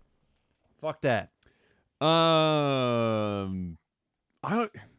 I don't like seafood chowders. I don't like. Well, I'll put the. I don't like chowders. Period. I'm not a fan of any form of chowder. Not my thing. I like chowder. I don't like.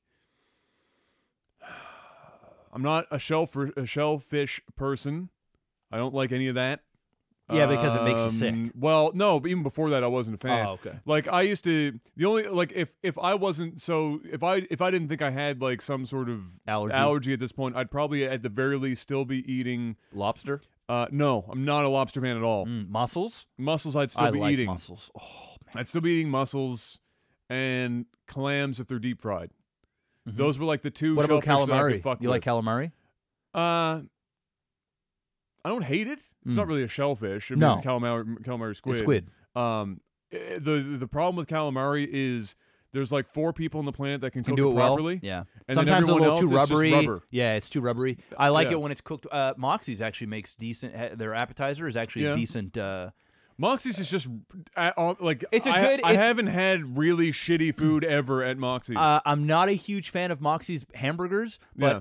basically everything else that I've had, and it might have been just that one bad experience, but Yeah. beyond that, that's like a go-to for Kayla and I to go out and get some food. Yeah. If it's Yeah, like that's a where more we- of an if it's more of a nicer night, Yeah, like if that's we're where like, we go, hey, yeah. I'm gonna go spend 60, 70 Moxie's. bucks on a bill, then I we'll don't go to feel Moxie's. like I'm getting ripped off. No. At Moxie's ever. No.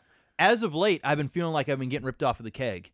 The last couple have times I literally went, I've literally never eaten at the keg and thought that I didn't get ripped the off. last couple times I went, I was like, no, it's not worth it. Yeah. Now it's all about Ryan Duffy's, man. That's the Well, fucking show. That's because Ryan Duffy's is one of the most expensive steak Dude, restaurants in the city. That is the if not the. well, the cut is the cut's more expensive. Is it? Yes. Okay. Yeah. The cut is Okay. more expensive. Ryan Duffy's is like one step under, but Ryan Duffy's is actually shit. Helly gave me a gift card. I think it was for my birthday or something. It was like a $50 gift card, and So it got you a steak. yeah, it literally paid for one of the steaks. But Yeah. now Kayla and I just go for anniversaries and shit. Yeah. But man, the fucking steak there is so goddamn good. Everything about it is fire. It's fire, and it's like between that and the keg, it's like spending an extra $30 per person. But it's so much But better. it is infinitely Well, better. see, this has always been my thing about going out to eat food, and why I've always been weirded out by people that want to go out to eat a lot, but they don't want to go to an expensive place. So they'll happily go to like a Boston Pizza 3 days in a week, Yes. but they won't. They go won't to go to a a nice place restaurant once. Yeah. And like it's look here. I can make pretty much anything that Boston Pizza makes at home for less money Yes. in not a lot of time. Yes. The only thing I'm paying for is for them to make it for Yeah, me. paying for the service. That's it. That's the show. I go to Moxie's, I can't do that. I'm telling you. You make a good point. I'm telling you guys right now, and I eat out a lot, but it's usually like just like Subway and shit. But we don't I'm go. not talking about. Yeah, I'm not talking about. talking that about like shit. going out for if you're dinner. going out for dinner, yeah. The thing that and Kayla and I really ever go out for dinner, Yeah. and when we do, it's Moxie's, Ryan Duffy's, Yeah. or sometimes we'll go to Boston Pizza to get like if it's late and we just want like a burger and a brownie thing. Yeah, then we'll do yeah, that. exactly. That's more of a casual. But if you're we going wanna go out for to dinner, we want to dress up a little bit, like Yes. put on jeans for once, fucking go somewhere. Then we're what? Skype just popped up randomly. I didn't know if you were getting called or. Oh, some okay, shit. no. What I would suggest for people out there, if you're the type of person that'll go to like say Applebee's or like whatever whatever the fuck is like your thing. What's the other one? The other one that's really popular in the States when they give you unlimited salad and bread and shit. Oh, the Olive Garden. The Olive Garden. So if you're going to these type of restaurants and you're spending like $20 on an all you can eat or $20 meal each, try, and you're doing this like 3 or 4 times a month because a lot of people do that. Try just going to having one nice great dinner with your spouse. Yeah. On a more upper scale quality food that you're gonna feel uncomfortable paying the bill. You're gonna get the bill and it's gonna be like $150, and you're gonna be like, damn, I just spent $150 on dinner. But if you don't go to those 2 shitty places and you decide instead of going out 3 or 4 times a month, you go once a month, Yeah. or maybe twice, but say once a month, and just not worry about the price. You just get what you want. You're not like. You're not going through, oh, that's $40 for that steak or that's $60. Just go out and do it. You're gonna enjoy it more. It's gonna be a better experience. Your taste buds are you're gonna upgrade your life. Look, 'Cause it's just better. here's the thing. There is a like wine. There is a magic point where you can spend a shitload of money, but you're not really gonna taste the fucking difference. And it's a little different for everyone, right? Mm-hmm. When it comes to food, it's no different. Everyone has a magic pocket where if they spend more money, they're going to look at you and go, why am I spending all this money? This is no better than. Yes. And so you could take somebody to Boston Pizza and have them sit down and have like a Tuscan chicken sandwich or some shit. Yes. Or Memphis chicken sandwich is what they have now. And then you could take them to, let's say, what would be comparable to that down? Well, let's say you take them to Ryan Duffy's. Yes. And have them have a comparable meal there. And then they go, this is really not. This is not $50 better than this over here. So you have to find, the secret is to find your zone. The happy place. Some people aren't going to be happy until it's a 15-course meal and everything that comes out is like a size of portion for like a mouse. Which is I've never been a fan of that personally, but some people it's their thing. But everyone has their like little happy medium place. Yep. For me, if I start going a hell of a lot higher than Moxie's, I start to go not really worth. Because unless I'm going for something really fucking specific, like a steak. Yes. So if I wanted a steak, I wouldn't go to Moxie's. Well, that's the only reason why we go to Duffy's. Exactly. Like if I want like there are certain foods that you would go to a specific restaurant for. But if you're going to a general restaurant where you might want to have a couple more options than usual, but it's still upper mid, like I would classify Moxie's as like upper mid. Yes.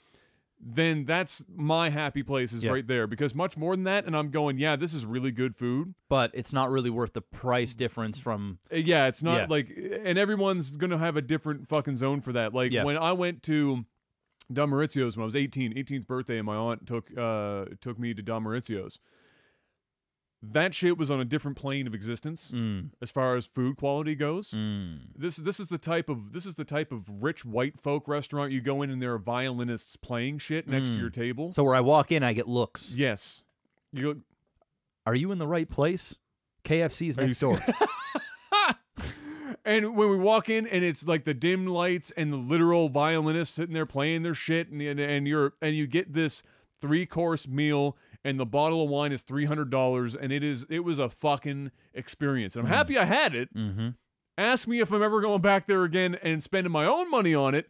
No. Because when I saw the bill at the end of that shit for 4 people and the bill was $570, I said, nope. I said it was good. It's good. It's the a good gnocchi, experience. Yeah. The dessert, which was some form of cheesecake using what was the cheese? It wasn't a regular cream cheesecake. Anyway, fucking god tier. Everything was incredible. I had lamb that literally. Yes. I didn't need a knife. I just ran my fork and it's just done. I went to a Delicious. really nice Italian restaurant out in Bedford somewhere. Beautiful atmosphere, packed. It wasn't the cheapest place, but it was kind of on the level of Moxie's. But man, I had lamb there on the the big fucking bone. Oh yeah, like the big fucking. You pick it up and the meat just hit, and you just I'm so hungry right now, dude. I haven't had supper. I haven't had supper, but yes. But yeah, that's the magic spot. My magic spot is I would say my magic spot is around the Moxie's level where where a bill is about like $80 for 2 people. Yeah, like and that's a good night out. If I could find a place where it was $50 per person, yes. Like that $100, yes, that would probably be my happy place. That's pretty much the keg. Yeah, like the keg is pretty much except there. The keg when I've gone there. A couple things. One, steak has been bad every time I've been there. The last couple times it hasn't been great. And they need to teach people how to trim vegetables and how to cook vegetables at the keg because they green beans every time I've gone there because I get the same meal. I get steak. I get New York strip, which how the fuck do you mess up a New York strip? It's not like it's a fucking fillet where if you don't load it with something it has no flavor. Like this is a New York fucking strip and garlic mashed potato, green beans. Same thing every time. The steak is always fucked. Not what I order. Yep, I agree. The last every couple times time. was bad. Yep. The potatoes, I taste nothing but garlic. There's so much garlic in them, which fights with the steak and everything else. The green beans are bone dry with nothing else on them, just beans. Yep. They don't trim the fucking stems off the green beans. Nope. And it's like they only blanch the green beans and never actually put raw. them back in to finish them. It's almost like when you bite into it, it's like you have to chew chew the bean apart. Like a green bean should still have a bit of crisp when it's cooked, but I shouldn't be still snapping the green bean when it's been in boiling water. I'm telling you. The next time you want to go out for dinner and you're willing to spend $150 for 2 people. Yeah. Go to Ryan Duffy's. You can get a really good because the way Ryan Duffy's works is you buy your steaks individually. Yeah. There's different cuts and whatever, kind of like the cut. Yeah. But then you get like family portions for sides. So you have to buy like your potatoes, your mashed potatoes, like carrots, asparagus, those sort of things. Each one of those is like $8. Right. The steak is usually about $50. Yeah. But what's great, and then if you want a glass of wine or a beer, you know, you're looking at $10-15. Of course. But for 2 people, taxes in, everything is about $150. And sure, it's a bit more. It's about $50 more than going to the keg. Yeah. But man, my mouth is watering right now. Man, it is something fucking good. And if you want to get a little crazier, well, you wouldn't. Then you can get like a lobster tail to go with your steak. Yeah. And you know, then your bill surf and turf. Yeah. And then your bill goes up to about $200. Yeah. But man, it's so good. It's so fucking good. That's where we go. Yeah, for sure. That's the show. Anyway, why do I keep ordering it? I've only gone to the keg when I'm going with somebody else that is inviting me to go to the keg. And the only other time other than that was when somebody gave me a gift card, I think, for that. I'm with you, Adam. Adam Combat. He says like typically good steaks have table portion sides. And that's like when I go to, because you're there for the steak. That's like when I go to Morton's, right? And I'm probably a lot of people know what Morton's is if you're in the States. And I don't know if they have them in Canada or not. They probably do in the bigger cities. That's one of the that is like, okay, think of this, guys. Ryan Duffy's is Morton's. Yeah. Here. Yeah. That's what it is. It's just shy of them bringing out like a living cow. Yes. And asking you to draw with a marker how much of this cow you want, and then slaughtering it in front of you. That's about as close as an experience as you're going to get at the cut. At the cut is basically that's it. Yes. So, yeah, it's good stuff. What's next? It's good stuff. So hungry right now. My first thing I had today was Subway, so I'm only just finally getting hungry now. Because I had a foot-long steak first thing I put in my body today. I had just like a wrap from a grocery store. That was it. Because our power was out all fucking day. Oh, right, yeah. So we couldn't make anything. I couldn't shower. Didn't have romaine lettuce in it, did it? No, it didn't have romaine lettuce in it. Yeah. Don't want to be shitting through the eye of a needle for the next week. Let's see here. Oh, here we go. Shady Fridge. The Bowsette. Again. Yes. One of 3 Bowsettes in existence. What's the most and least? Okay, so you want both ends of the spectrum. So the sexiest and least sexiest accent for a woman to have. The least sexiest.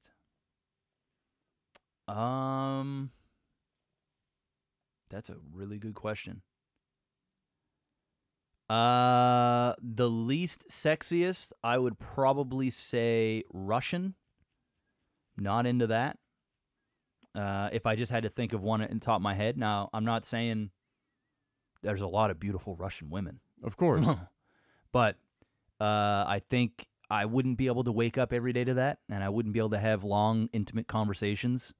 But never know. If I love the person enough, maybe I'd just zone it out. But I would say Russian. And I would say for the sexiest,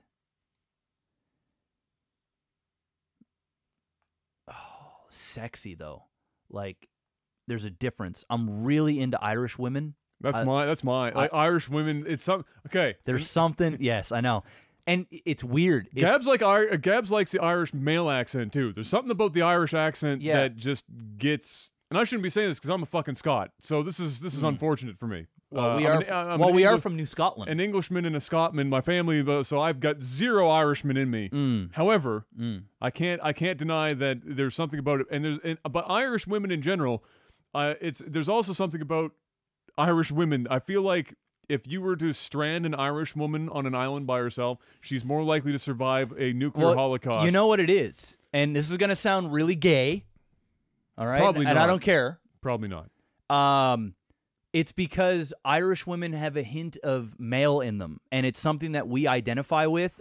There's characteristics of, and I'm not saying that they're male, but it's they have masculine traits. They have masculine traits, but they're still very feminine. And I think that psychologically, they're as really male, feminine. But then if they're drunk and they need to get in a bar fight, they'll throw down. They're going to do it. Yes, and there's also something about the accent that is that is almost a little masculine, but it's not. It's not. It's a hard thing to explain without me sounding straight up gay. And I'm okay. You know, I don't care if you think I'm gay. It is what it is. It is what it is. I'm not saying I'm into dudes, women sounding dudes, but there is something about that accent when you're seeing a beautiful woman talk like that. For one, you're not expecting it. And then for two, it's like, damn, I could hang out with this person and shoot the shit with this person. Yes. And almost feel like it's like a bro talk. It's like I feel like I could fuck you, but then also go out and have a drink with you. No, you know like, what? I'm pretty sure. Just like Mrs. Tran, they're fucking you. Yes. Well, yes. Yes. Yes. Yes. Yes. So, but yeah. you know what I'm saying? I know what you mean. It's like one of those things. It's like fuck. Yes. It's like they have what's called what's hard to find in North American women. It's called a backbone. Yes. And another even there's something sexy about that. And an even more elusive trait called independence. Yes. Yeah. That adds a lot. Mm-hmm. I'm sure there's lots of Irish women that don't actually fall into that category, but that's the stereotype. That's the stereotype. That's what I get. see, and I think that's sexy. That's what we get. I think right? that's yeah. fucking sexy. Yes. So just like it's like the kind of chick that's just like it's like she's your bro too. It's just like fuck. I just want to do everything with you. I just want to fucking hang out with you. And again, if she starts a fight, you don't have to stop it. No, just let it happen. Just go ahead and She's do your thing. She's probably gonna win. Yes. So I'll go with Irish. For me, least attractive is like most East Indian accents for me, and I don't know if that's because every time I have to call a call center, I have to hear that shit.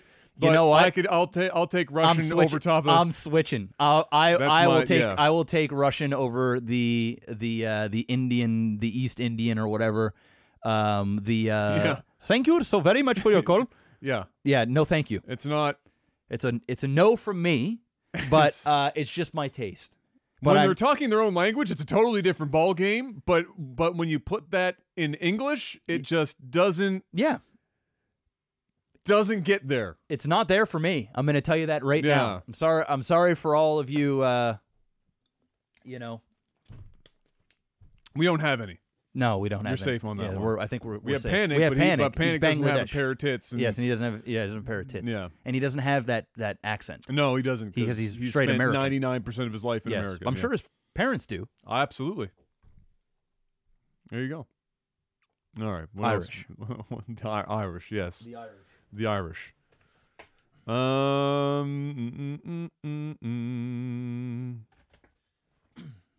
Go pre-order my book, The Grind. Just go on Amazon, type in The Grind book, or just The Grind. Why has everyone got such sexual friggin' questions this week? It's just something's in the air. It's crazy. Everyone's just getting into that winter time, like getting bored already. We haven't even gotten snow yet, and everyone's just... This comes in from Chico. Okay, Chico. It's named my old dog. My very first dog ever. Chico. He was a Chihuahua. But did your dog give you $1,850 in support? No, he didn't. Okay. In fact, we got rid of him. Yep. Sadly. Sorry, Chico. If you could replace any of your partners with a female celebrity, who would it be? This is going to get me in trouble again. I'm sleeping on the couch tonight, boys. And which male celebrity would you turn gay for? I'm sleeping in my own room tonight, so it doesn't really matter. It doesn't really matter. You're fine one way or another. I'm fine. You guys are sleeping in separate beds. Okay, so what is this question exactly? Who are we turning? Basically, who is your number one male and female celebrity that you'd be, so female, and then who would you turn gay for? I think we've asked this before. Probably. I'm going with Rachel Bilson. Okay. Is the female of choice. Even today, I don't care. Even today, and I mean, there's a lot of beautiful women out there. There's a lot of beautiful women out there. Mm-hmm. But I'm going with Rachel Bilson. Just let me try it. And let then me try it. And then for a male, who am I turning gay for? Damn. Good-looking male. Who's the good-looking male? Dude, there's so many. I mean, there's a lot. It's not something I think about all the time. I'm just trying to think. Well, I'm Olivia Wilde. Oh yeah, I knew you were gonna say that. For Man, me, her eyes for are crazy. The eyes alone. You know who's a close second though? Who's coming up? Who's gonna? You know what? She might even be taking over Rachel Bilson. Is Dodoria or whatever her name is? Yeah, Alexander. I knew you were gonna say that. It's the fall. And you know what's crazy? She's also got the eyes. She's not Olivia Wilde eyes, but she's awfully fucking close. It's just that she also has like a 10 out of 10 rack to go with the eyes. So much so that they've probably had like 5 different jokes in Baywatch about her tits. Dude. Damn. It's really weird because I'm not attracted to men at all. Well, like, and I know what a good looking guy is, but it's hard to physically say, like, I'd do this guy if I had to choose. It's weird. I don't think the question is, would you literally fuck the guy? Oh, okay. It's just theoretically. Okay. If you were gonna go for that, who is it gonna be?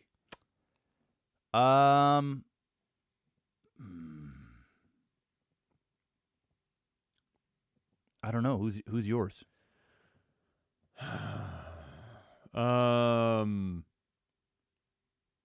It's somewhere between probably a Ryan Gosling. Okay. And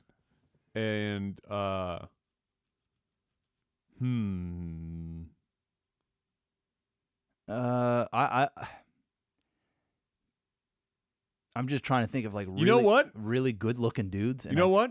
I'm gonna fucking blow your mind right now. I'm going Pierce fucking Brosnan. Are you fucking? I'm going Pierce fucking Brosnan. The goddamn madness. Give me Pierce Brosnan. Get out of here. Tell me you wouldn't want to hear him talk about 007 for the rest of your goddamn life. This is like a cop out.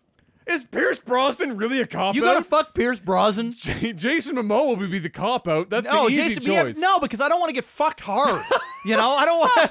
I mean, how much fucking strength does Pierce Brosnan have anymore? He's an old man. He's not Jason Momoa's strength. Exactly. That's what I'm saying. So I mean, if but Ryan Gosling sounds like the type of guy you could. Pierce Brosnan's gonna fuck you gently. Okay. And he's gonna speak to you in that glorious accent, and he's got that sick ass beard now in his old age. Pierce fucking Brosnan. Okay. All right. I'm going to go with Joseph Gordon-Levitt. Okay, well, he'd be giving you a standing blowjob, so that's... I think Joseph Gordon-Levitt's a good-looking dude. He is. And he's super talented. He is. So I'm going to go with Joseph Gordon-Levitt. Yeah, and I don't even know. Like, I don't know what my cop-out would be. Like, I guess my cop-out would be like Zac Efron. Right, my cop out probably ends up because he's Zac Efron is a walking model. Like the guy is like of course he's a guy I wouldn't invite over my house when my wife was around. Yeah, well it's actually he's almost pretty. Yes, like he's on that borderline. Like yes. he's almost too pretty. My cop out would probably be either Jason Momoa or. Oh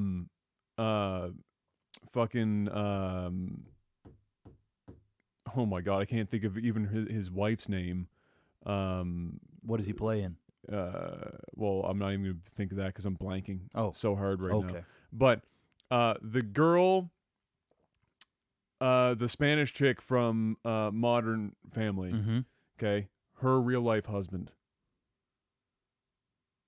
Somebody in chat will figure it out. I don't know. Somebody will say it in chat then. But yeah, I'm gonna go with Joseph Gordon-Levitt.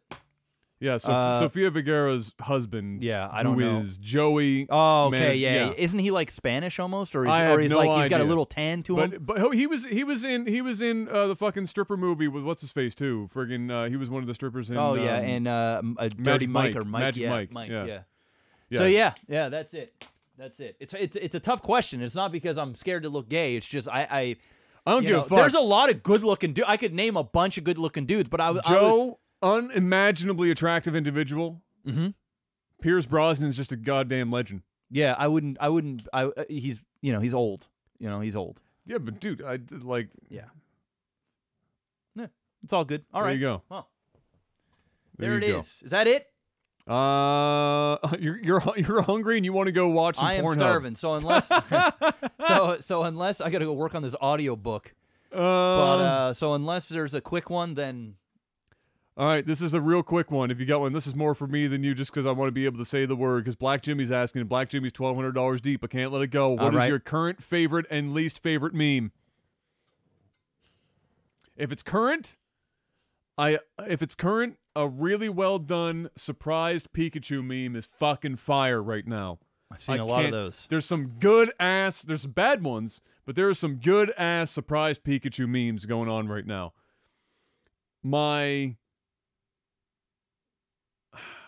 My least favorite one right now is probably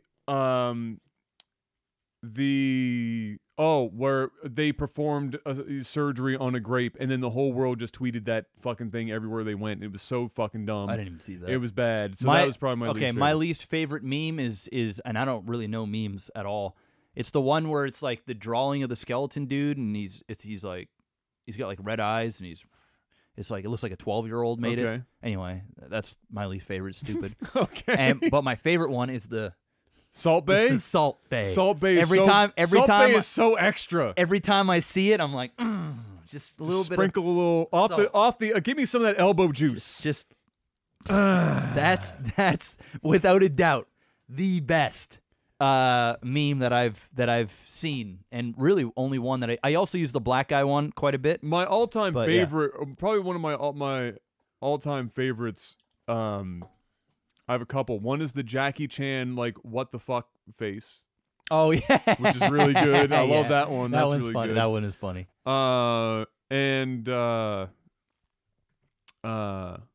The jazz music stops one fucking kills me. Oh yeah. You told me to look that one up, and it's funny. It disappears into the ether of the internet for long swaths of time, and then you don't even expect it. It'll be like a response on like an Imager post, and you scroll down and you see it, and it's so perfect, and it fucking slays me every time. I just see it, and because it's used so tastefully that you like it doesn't get overplayed, and then just but the jazz music stop. Just oh my god, it's incredible.